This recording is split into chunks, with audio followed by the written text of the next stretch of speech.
Hi, my name is Renee Rizzo. This will be a teacher-facing video which will guide you through my adaptation of Living Environment, Day 8, Unit 8, Day 8, Global Trends and Resource Use from the New York City Department of Education Teach Hub for students in alternate assessment settings.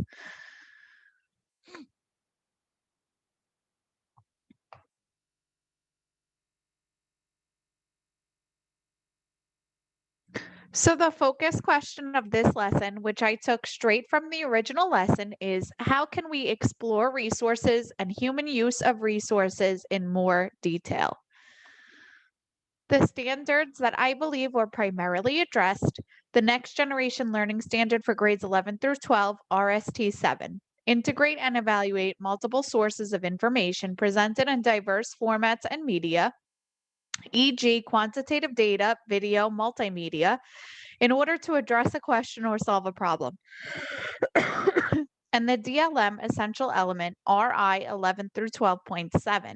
Analyze information presented in different media on related topics to answer questions or solve problems. The lesson objective, which I also drew straight from the original lesson in the Teach Hub.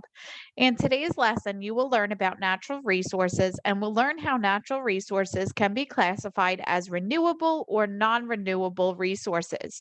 You will learn about what criteria are used to determine whether a resource is renewable or non-renewable. You will also learn about how resources are used globally by comparing resource use across different countries. So this is a graph that was included in the original lesson, which I also included in this lesson. Take a look at the graph below. Ecological footprint is a comparison of human demand of resources from the earth and the ability of the planet to regenerate resources and provide ecosystem services. It is calculated by taking into account the biologically productive land and water area needed to produce what a population consumes. Ecological footprint is measured in a unit called global hectares. And by looking at the graph, students can see that the greatest ecological footprint is from the USA. And then they can see the other countries' ecological footprints in descending order from here.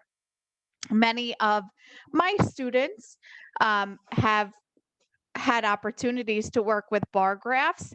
So, although this one might be a little bit more complex, the teacher can definitely help them grasp the content presented. So then I ask students to discuss with their classmates, what did you see in the graph? What ideas did the graph make you think about? And what questions or wonderings do you have about the information displayed in the graph?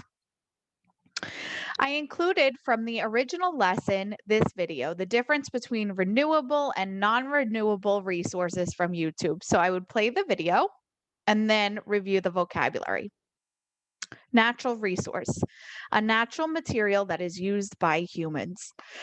So this is a screenshot taken directly from the video of examples of natural resources, which include water, oil, gasoline, oil for gasoline, trees, wood. And I took this screenshot from the video also to explain what renewable resources are. A renewable resource can be replaced at the same rate in which the resource is used. So examples of renewable resources that were listed in the video: solar, wind, hydroelectric, geothermal, biomass, air, and water. This is another screenshot directly from the video. A non-renewable resource is a resource that forms at a rate that is much slower than the rate that it is consumed. So examples of non-renewable resources that were listed in the video are coal, oil, natural gas, nuclear fuel, and minerals. A fact about non-renewable resources, another screenshot directly from the video. A non-renewable resource takes longer than a person's lifespan to be replaced. Because many important resources are limited, we should all reduce, reuse, recycle. This information was contained in the video. And I should mention that I used the design feature within the Microsoft Office Suite PowerPoint to come up with the pictures included for each term, which helps support comprehension for students in alternate assessment settings. So, questions for review that you can discuss with the class. What is a natural resource? And what are two examples of natural resources? Other questions that I made multiple choice for review. What does it mean for a resource to be considered renewable? A, it can never be replaced. B, it is unnatural. Or C, it can be replaced at the same rate at which it is used. The answer here is obviously C. It can be replaced at the same rate at which it is used. The next question.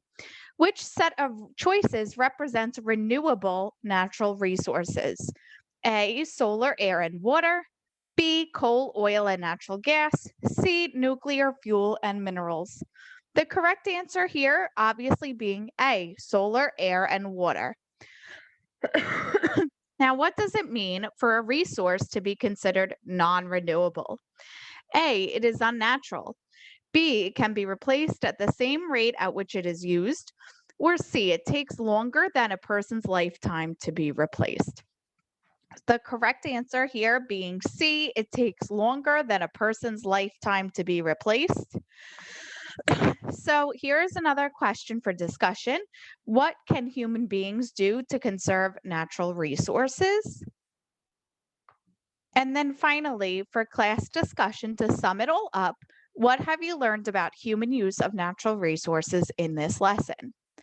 So just for review, this was a teacher-facing video which guided you through my adaptation of Living Environment, Unit 8, Day 8, Global Trends in Resource Use from the New York City Department of Education Teach Hub for students in alternate assessment settings. Thank you for watching.